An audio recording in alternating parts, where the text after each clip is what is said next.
So far with Endwalker, Warrior has gotten a double dose of absurd power. From the beginning of the expansion, it had crazy healing and is one of the best jobs for breezing through dungeons and taking into raids. But with the revamped PvP in 6.1, Warrior has become a terror. Andy, stand back!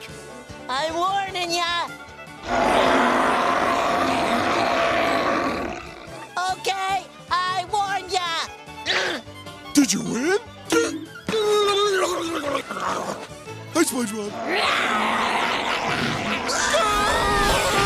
Outside of this, the Warrior job actually has a long-running history in the Final Fantasy franchise, given it was one of the 6 original jobs. So we're gonna do another pocket history lesson on a Final Fantasy job. Only this time, I'm not really going to be bringing up suggestions for improving the job in 14.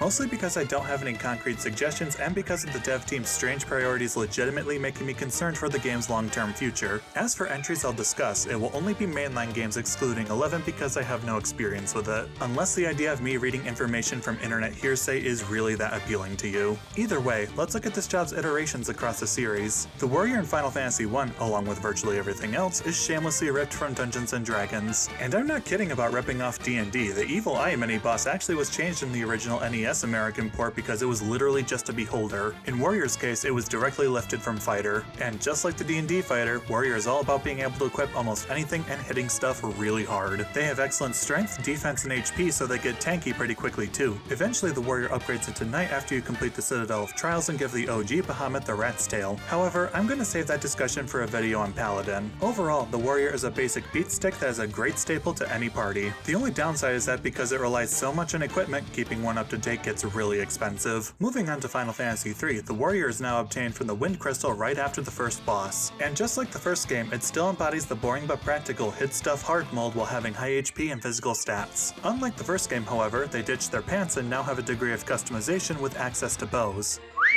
The job is excellent for the early game, but once you obtain the Knight from the Fire Crystal, Warrior becomes heavily outclassed. Knight does everything a Warrior can do, but better, from stats to equipment options, and can even take damage for allies. This doesn't make Warrior useless, however, as it still serves its purpose as an early game beat stick. In Final Fantasy V, the Warrior is called Knight despite being the same beat stick in red we all know and love. Just like in Final Fantasy III, this job is obtained from the first crystal, which is again the Wind Elemental one. Now, unlike Final Fantasy III, this job is straight up top tier despite its simplicity. They have the second highest strength and the third highest stamina, which makes them excellent for transferring stats to the Freelancer. On top of this, the Knight has fantastic equipment options that give them access to elemental damage and status ailments for excellent versatility. Its abilities include Cover, which Knight has innately and can combo with Guard to completely negate a physical attack while protecting an ally. If you acquire the Genji set late in the game, you can maximize the Knight's tankiness. Additionally, a very valid strategy is to just buff the Knight with support jobs and watch them hack and slash the enemy. Yet again, we see that Warrior's archetype doesn't need flash and flare to be highly effective. Jumping all the way to Final Fantasy IX, we have the endearing FFX Steiner, our Warrior/Knight. From this point on, Warriors in Final Fantasy actually get unique skill sets and abilities. One thing that immediately sets him apart is that Steiner needs Vivi to access sword magic, which allows him to act like a Mystic Knight. Story-wise, this is a development of their adorable dynamic with Steiner always treating Vivi as a young master. I've only had Vivi for a day and a half,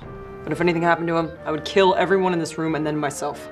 Very violent eulogy, I like it. From the get-go, this is a very effective ability for doing melee elemental damage to enemies, which makes it a shame that you can't consistently take advantage of it until Disc 3 when the entire party is together. Even without Vivi though, Steiner is a very good party member since this game favors martial characters over magic users unless it's Quina. Outside of sword magic, Steiner has Sword Art, which gives him a variety of abilities that deal damage or debuff enemies. Particularly notable is the first appearance of the Power Break line of abilities. Unfortunately, these very solid debuffs only have a 50-50 shot of landing in Final Fantasy IX. Much like your classic Warrior, Steiner can equip a variety of swords and heavy armor to boost his already high physical attack and defense. And if you try to speedrun the game, you can acquire Excalibur 2 for Steiner, which is the strongest weapon in the game, bar none. In order to get this weapon, you have to make it to Lich's room in the final dungeon with less than 12 hours of total game time on the clock. Strong armor combined with his high HP stat also allows Steiner to become very tanky, and as an added bonus, he also learns Cover as an auto ability. Another nice little utility is that Steiner can learn the Chemist auto ability to double the potency of potions. This is particularly handy so you have better healing while going through Oil Vert since magic is nullified. Steiner's general power curve has him start out as simple and effective, and by endgame his attacks become extremely strong. His trance is the greatest case of simple yet effective in this game since it only triples his physical damage. And that's all he really needs to cleave enemies in two. Outside of being the source of much comic relief, Steiner is an incredibly solid iteration of the Warrior job.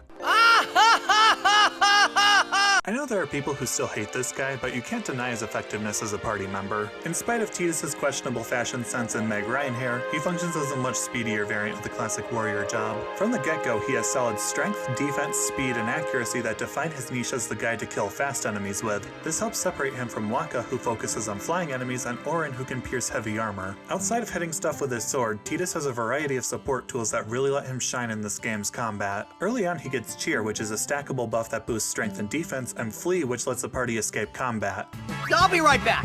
He then picks up Provoke, which is a perfect example of gameplay and story integration to use his ability to annoy others to draw aggro. At this point, Tidus starts to also pick up Time Magic, which makes him grossly effective in combat. Seriously, Heiska later on is a crazy powerful buffer just going through the story of this game. He also gains the ability to delay enemy turns and eventually the incredibly broken Quick Hit. And then there's Tidus' Overdrive, aptly named Swordplay. Once you choose an attack, you'll play a timing minigame that determines the damage output. In general, this is one of the stronger overdrives, which helps in the late game. While Tidus breaks the mold a bit, he still excels at the basic attributes expected from a warrior. Now in 10-2, Warrior is the default job of Pain.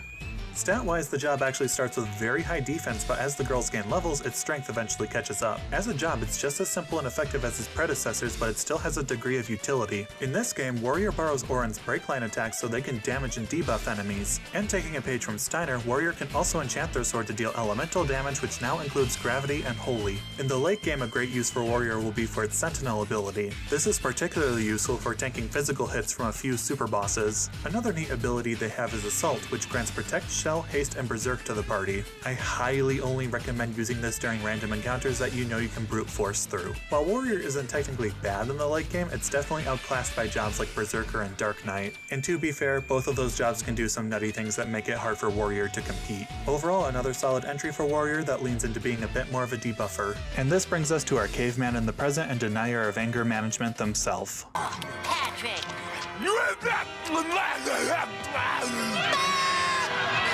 Now, while virtually every warrior on this list has focused on swords, 14's iteration bucks the trend and uses axes. And because I can, we're going to talk about the PvP version of Warrior because it has a lot more unique traits than the PvE version. And this version has a chain to pull in enemies that will forever remind me of one of Bayonetta's torture attacks.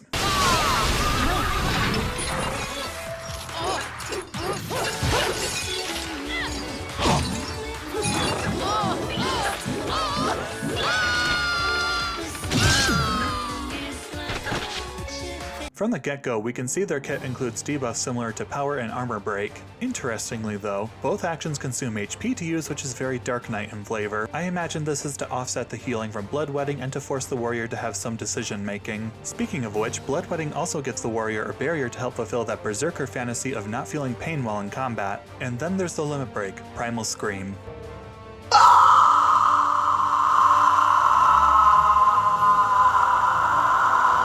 This really is the cherry on top to Warrior's kit. It adds to the debuffing fantasy by preventing enemies from using guard and gives increased movement speed along with immunity to multiple crowd control effects. Yeah, I think screaming at your enemies to become faster and tougher while preventing them from defending is very on brand for Warrior. Overall, 14's Warrior is a nice synthesis of past versions of the job by combining tankiness and debuffs with good old-fashioned rage. I could talk a little bit more about that rage, but that feels more appropriate for a video on Berserker. As we can see over the course of the job's history, simple, direct, and effective are the name of the game. It started life as a humble beat stick that you had to constantly update, and later we got actual party members who identified with the job. Along with increased characterization, the job also gained its fairly iconic debuffs like Power and Armor Break.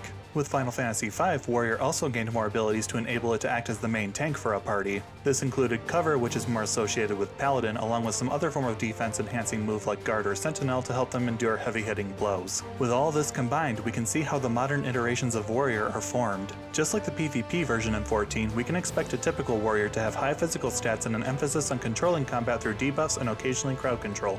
And in order to ensure their survivability, they'll have some type of tool that either heavily mitigates damage or, again in 14's case, absurd healing. They may not be the most exciting or flashy job, but you can't deny the results Warrior consistently achieves. Sometimes the simplest approach is the most effective for designing a class. If you enjoyed this video, please leave a like, comment, or subscribe. And please leave a comment on what other Final Fantasy jobs you'd like to see me dive into. Thank you for watching, and I hope you found this video insightful.